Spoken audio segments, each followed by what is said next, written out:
sahabat AB yang budiman, kalau kita bicara masalah pesangon, kita kembali lagi kepada perjanjian kerja bersama. Hukum bertujuan untuk menciptakan keadilan, kemanfaatan, dan kepastian. Dengan tegaknya hukum, maka akan terciptanya kebahagiaan bersama. Oleh karena itu, mari kupas hukum bersama Dr. Abe. Jangan lupa like, komen, dan subscribe. Assalamualaikum warahmatullahi wabarakatuh. Jumpa lagi bersama saya dalam program Kupas Hukum bersama Dr. Abe. Sahabat Abe yang budiman, di episode sebelumnya saya telah menjelaskan tentang hukum perjanjian dan tentang pengupahan. Nah, untuk episode kali ini saya akan menjelaskan tentang pesangon. Ya, ini ada beberapa pertanyaan dari sahabat AB. Di antaranya adalah mengenai pesangon, perjanjian kerja waktu tertentu, dan pekerja alih daya. Ya, semua ini sebenarnya dikaitkan dengan adanya undang-undang baru, yaitu Undang-Undang Nomor 11 Tahun 2020 tentang Cipta Kerja. Ya, sahabat AB yang budiman, terima kasih atas atensinya, terima kasih atas semua pertanyaan-pertanyaannya, dan saya akan coba kupas hukum tentang pesangon untuk episode kali ini. Di dalam Undang-Undang 13 tahun 2003 mengenai pesangon itu diatur dalam pasal 156, ya, di mana di dalam ayat 2-nya menyebutkan bahwa perhitungan uang pesangon sebagaimana dimaksud ayat 1 diberikan paling sedikit sebagai berikut. Ya, ini memang ada kalimat yang menyebutkan paling sedikit. Nah, ini kita garis bawahi paling sedikit, ya. Kita harus memaknai makna arti dari paling sedikit tersebut. Jadi begini, di ayat 2 itu menyebutkan bahwa masa kerja kurang dari 1 tahun itu diberikan 1 bulan upah. Artinya paling sedikit 1 bulan upah. Masa kerja 1 tahun atau lebih tetapi kurang dari 2 tahun, maka diberikan 2 bulan upah. Nah, artinya paling sedikit diberikan 2 bulan upah. Dan seterusnya, di mana yang terbesar adalah untuk masa kerja 8 tahun atau lebih, ya, itu paling sedikit diberikan 9 bulan upah, ya. Artinya paling sedikit tuh diberikan 9 bulan upah itu, ya.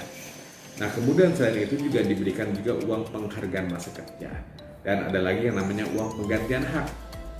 Yang dalam Undang-Undang 13, uang penggantian hak itu diantaranya adalah penggantian perumahan dan pengobatan sebesar 15% dari uang pesangon dan uang penghargaan masa kerja. Nah, di Undang-Undang 11 tahun 2020 ternyata ada perubahan, ya.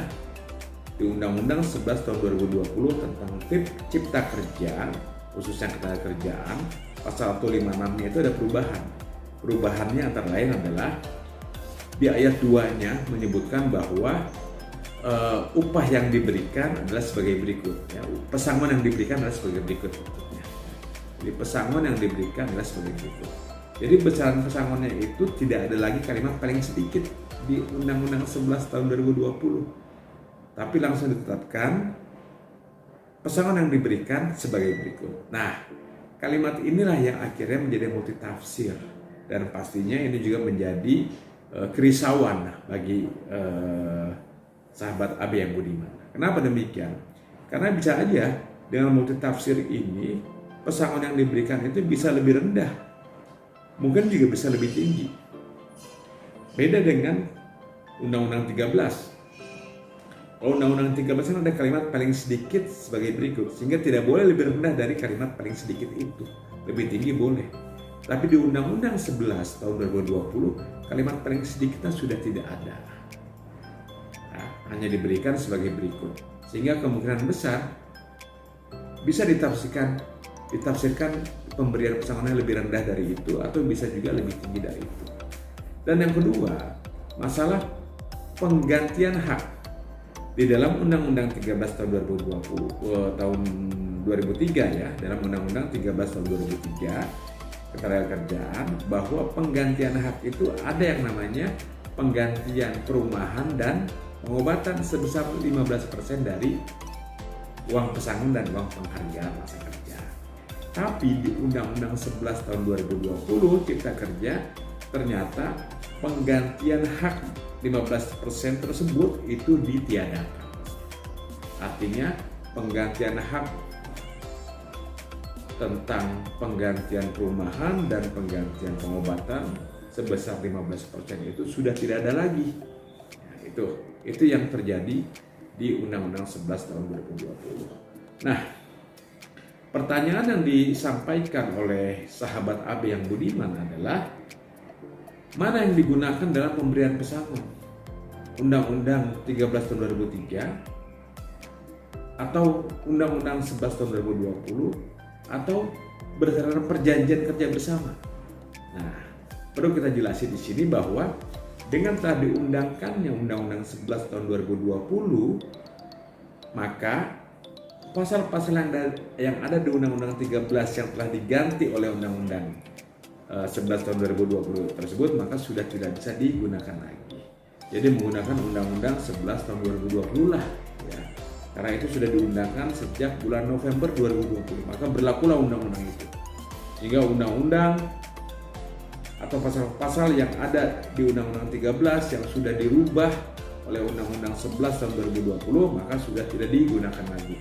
Yang digunakan hanya Undang-Undang 11 tahun 2020. Nah, perihal pemberian pesangon itu ternyata masih ada kaitannya dengan perjanjian kerja bersama.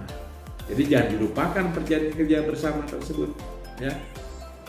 Karena perjanjian kerja bersama itu merupakan perjanjian yang dibuat oleh para pihak, yaitu oleh pengusaha dan serikat pekerja. Dan di situ ada ajas hukum, ajas konsensualitas, ajas kebebasan berkontak, dan ada ajas fakta sunt serpanda, di mana di sana ada ajas kepastian hukum bahwa perjanjian yang dibuat oleh para pihak dan tidak bertentangan dengan undang-undang maka menjadi undang-undang bagi yang membuatnya. Nah, sekarang tinggal kita lihat isi perjanjian di perjanjian kerja bersama itu apakah bertentangan dengan undang-undang yang baru atau tidak.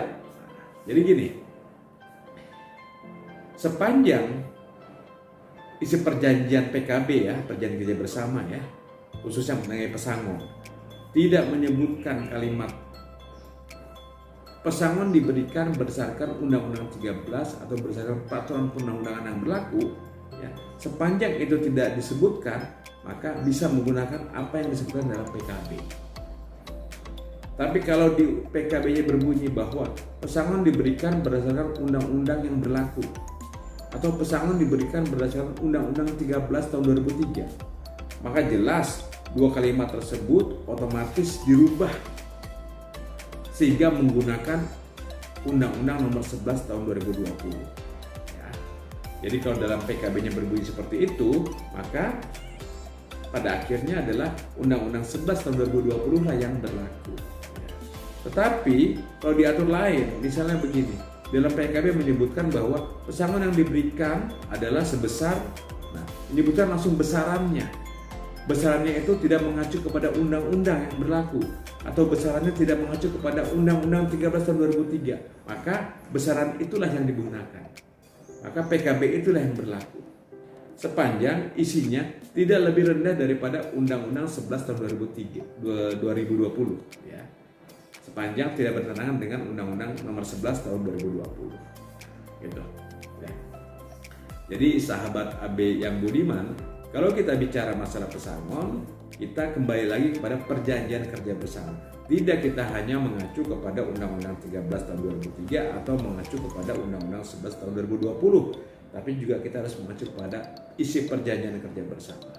Sepanjang PKB-nya itu masih hidup, ya, masih berlaku, berlakunya masih ada, maka gunakanlah PKB. Ya, jadi PKB itulah sebagai undang-undang bagi pengusaha dan pekerja. Ya, dalam ranah ketenagakerjaan. Jadi PKB itu merupakan lex spesialis daripada undang-undang, baik Undang-Undang 13 2003 maupun Undang-Undang 11 tahun 2020. Jadi kembali lagi bahwa dalam pemberian pesangon itu kembali kita mengacu kepada isi perjanjian kerja bersama.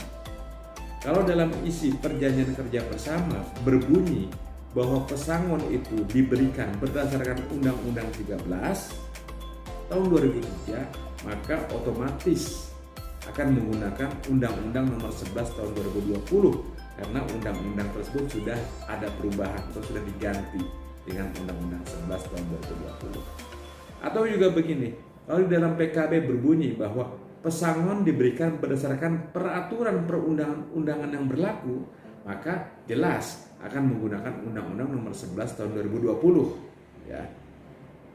Kecuali kalau misalnya dalam PKB-nya berbunyi begini, pesangon diberikan kepada pekerja sebesar, nah langsung disebutkan besarannya ya, sebesar bla bla bla ya, disebutkan besaran pesangon tersebut dan tanpa merujuk kepada Undang-Undang 13 Tahun 2003 atau tidak merujuk kepada undang-undang yang berlaku ya, tidak merujuk kepada itu, tapi menyebutkan langsung jumlahnya, maka itulah yang digunakan.